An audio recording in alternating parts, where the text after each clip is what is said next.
You're watching Let the Quran Speak, and we are answering your questions about Ramadan. As Ramadan approaches, we tend to have questions about what we should be doing, what we shouldn't be doing, what are different components of fasting, what are the worship that we should be doing. So we're answering those questions now. With me is Dr. Shabir.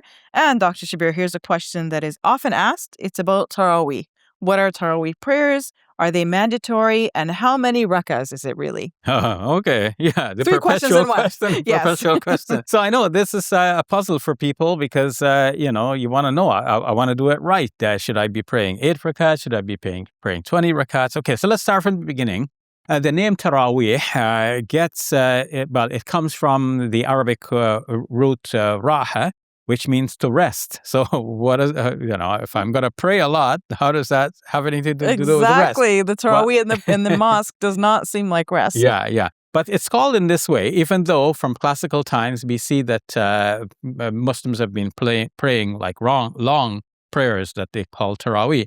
But as distinct from other prayers where you have so many rakat cycles, you do them, like let's say it's 4 cycles of the Isha Fard prayer. So you do the 4, you do your salam, you're done. Now you're gone, right? Yes. Whereas with Taraweeh, you're going to rest and wait for another 4.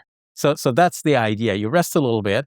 There's a rest in between. So you're doing whether 8 or 20, but you have a rest after 4 rakats. And there's a break after every 2, to be sure, but a little bit longer break after 4. Sometimes there is a lecture in the mosque within that short break, and it doesn't have to be a lecture, and it doesn't have to be a very long one, but that's how it gets its name. But then, how many rakats, right? How many rakats? Yes. Now, I've seen in... And Dr. Shabir, I think like several years ago when I first learned about how Taraweeh is mentioned in the Quran, my mind was blown because I realized the Quran mentions night prayers. Not Taraweeh, not the way we think about it. Exactly. Which has a completely different connotation. Yes. As you know, the night prayers that are mentioned in the Quran, this is pertaining to like throughout the year. It's not about Taraweeh. It doesn't mention the term Taraweeh. Yes. And it doesn't mention Ramadan in particular in connection with night prayer. Yeah. In fact, one might see even the contrary in the Quran because it says in Surah 2, verse 187, eat and drink until the white thread becomes distinct from the black thread and so on. It comments on a situation that used to occur that people thought that if they did not eat the evening meal and if they fell asleep, then they wouldn't be able to eat at all during that night. So God is giving them the permission now to eat and drink during the night, or making it clear that they always had this permission. It's just that they thought that they didn't. Okay. And moreover, in that context, God is saying not only can you eat or drink during the night, but also وَابْتَغُوا مَا كَتَبَ اللَّهُ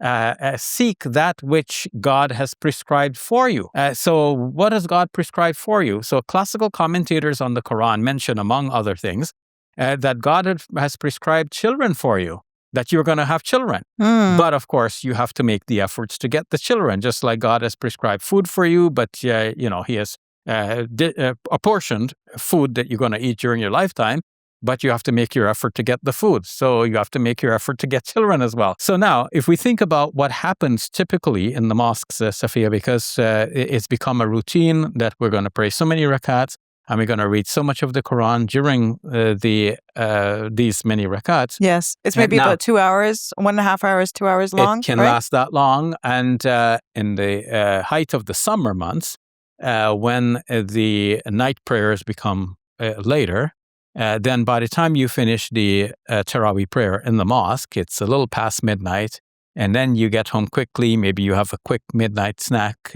because you've expended a lot of energy during the night prayers. And then you need to get a quick nap before you get up for the early morning meal and start the day again. Yes. Right? And, things have to be done in balance, and everyone should know their own situation and their possibilities that are available to them, and so on. The retired person is different from the working person, and so on. So the Taraweeh prayers is not an obligatory prayer. This is what we have to keep in mind. And the number of rakats is not clearly set. This is why different interpreters have arrived at different numbers. Some say it is 8, some say it is 20.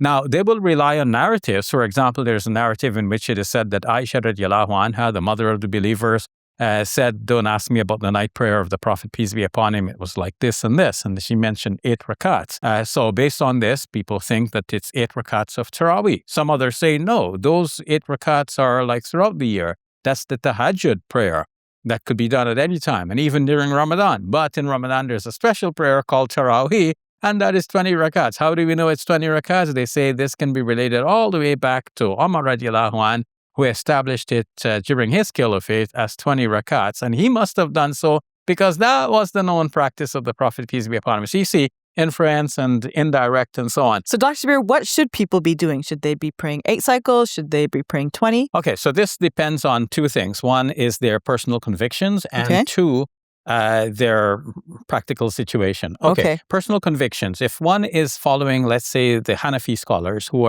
who are insisting that it must be 20 rakats, they might even say it is sunnah mu'akkada to do 20 rakats, then you do your 20 rakats because that's your personal conviction. If you're not so personally convinced by that particular ruling and you think that, okay, it could be 8, it could be 20, then it depends on your practical situation. First of all, the mosque that you go to, like, are they praying 8 or 20? Okay. If they're praying 20, and if you are not encumbered by work and so on, if you have the leisure, pray it, together with the mosque and finish together with the imam. If you have to leave early because you have work the next day and so on, then pray 8 and then leave. If you're praying at home, then you have maximum flexibility. You can pray 8, you can pray 20, whatever is most convenient for you. Or, in fact, it doesn't have to be only these 2 numbers. Can you pray 4? Can you pray 12? Exactly. Okay. Exactly. Because the number of rakats is not really fixed. As with the Fard prayer, like 2 for Fajr, 4 for Dhuhr, 4 for Asr, and so on. Here we have more flexibility. Now, how much of the Quran should be recited within the Taraweeh prayers? Like you mentioned that in the mosque it can, last for an hour and a half altogether, or maybe even 2 hours. Yes, but I noticed that in some countries it's actually really short. Like they tend to sometimes repeat the shorter chapters of the Quran, like in Turkey, for example, or they might even recite just one verse of the Quran in each cycle, which is really interesting. Yes, yeah. So that's because it's not fixed. It has become a common practice that people recite the entire Quran during the night prayers. 1 section per day, 30 sections for the entire month, and the entire Quran is recited. This is good because people get to hear the entire Quran.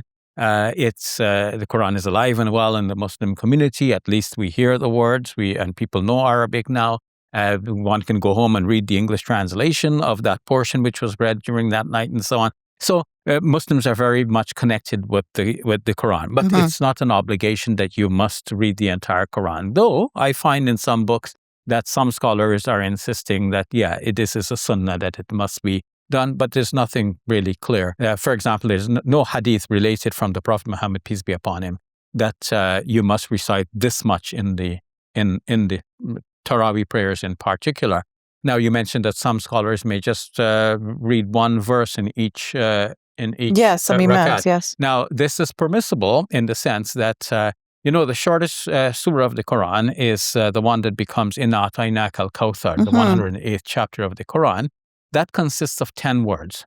So if another verse of the Quran, so starting with that, before I go to another verse of the Quran, if somebody reads another surah, this surah or another surah in 1 rakat of prayer, this is considered to be correct because, that's a surah and it is meant as a short recitation. You can read it, any surah in any rakat of the prayer, and this is fine. Now, what if you read a long verse of the Quran, but it's even longer than this surah, right? So then... and there are long verses. Yes. There's one verse that's like a whole page. Exactly. Right? Yes. So in this case, scholars say, look, if you read 3 short verses, or you read 1 long verse that's as long as this surah of the Quran, then that suffices within a rakat of prayer. Okay. Now, if you did that, though, in what is called the Taraweeh prayers, then it looks like there is hardly any need for the rest in between. The rest makes sense. Remember, we said Taraweeh comes from the word rest, right? So the rest makes sense because you have stood for a long bit and now you need a bit of a rest, right? It makes sense. But if you were just going up and down very quickly, then it looks like you're in the mood to finish and leave the mosque, and it hardly justifies sitting down to take the rest. But still, of course, you could rest in the sujood as well. The sujood could be yes, considered a form of rest. So still, to cut it short, Safiyyah, it's fine if people did that, but it doesn't seem ideal. It doesn't look like you have a special prayer here. The essence, or rather, one of the great benefits of the night prayer that we call the Taraweeh in Ramadan is that you have a long recitation. There's a lot of devotion. There's a lot of focus and concentration. And there's a lot of connectivity with the Quran as opposed to just read a short thing and then quickly you're done. You feel more of an attachment. So this is all this spiritual upliftment that people get from the whole experience of Ramadan. So it's a special prayer. But Dr. Shabir, like if somebody doesn't know the Arabic, it can be very tedious to just stand there for so long, right? You don't really understand what's going on. Your mind is wandering, right? So it can be a big burden for people who are not Arabic-speaking individuals. Yes. So with this in mind, I think we need to think out of the box, and this is now futuristic. We're not going to change what's on the ground overnight, but what the Muslim community needs to develop and think about in the future are along the following lines. I'm just thinking out loud very quickly. I don't think I've ever heard these ideas before, so I'm interested in hearing them. One is that we should focus a lot on English translations. Mm-hmm. So at least in our context, and in a different context, the translation into the language of the masses. Mm-hmm. Of course, the Quran being recited in Arabic in the prayers gives Muslims the sense that we are connected to our great tradition of the past. We're connected to the Book of God, which was revealed in Arabic, and we preserved it in the original language. And we're trying to learn that language ourselves to understand it directly. But having said that, we can have English translations read out. Instead of focusing on reading the entire Quran in Arabic within the prayer, we can say, okay, we read half of the Quran in the prayer in Arabic, and we read half in English translation outside of the prayer. And this does not violate anything that is known from the tradition, because if you say, let's read the English translation within the prayers, some scholars of the past allowed that, most did not, and this is how it has come down now as almost like a firm ruling. If you go read the English translation in the prayer, people will object. So if you do it the way I'm suggesting, half in Arabic in the prayer and half in English translation outside of the prayer, then this, is a marriage of two good worlds, right? It's the best of both worlds. Mm-hmm. Moreover, we should announce in the mosque what portions we are reciting. Yes. And it's a shame that this hasn't been done. Yeah. Like this is not common practice. And it's easy to do. Yeah. We just have to guide people, and people can know as well. There could even be a summary. It could be like, we're going to recite this chapter in this cycle, and this is a summary of it. This is what this verse is about. And then it goes into this and it goes into that, and that's it. Exactly. Right? Exactly. So you can have a summary before the prayer. You can have a summary within that short break that we talked about. Mm-hmm. Instead of a lecture about other things, you could be summarizing the Quran that is being recited, so people feel more of an attachment. But you can also announce ahead of time, tomorrow we're going to be reading these surahs of the Quran. So people can go home and then they can start brushing up on those surahs, reading the English translations, and getting an idea of what we're going to expect on the next night's reading within. So when some key words will be recited in the prayer, and we will hear those words, we'll hear words like Jannah and Nar, and we'll hear Allah, we'll hear names of prophets and so on. So we'll know, okay, we're at that part of the story. Yes, especially if you've read the English translation prior. All right, we'll leave it at that. Thank you, Dr. Shabir. You're welcome. We'll see you soon. Wait a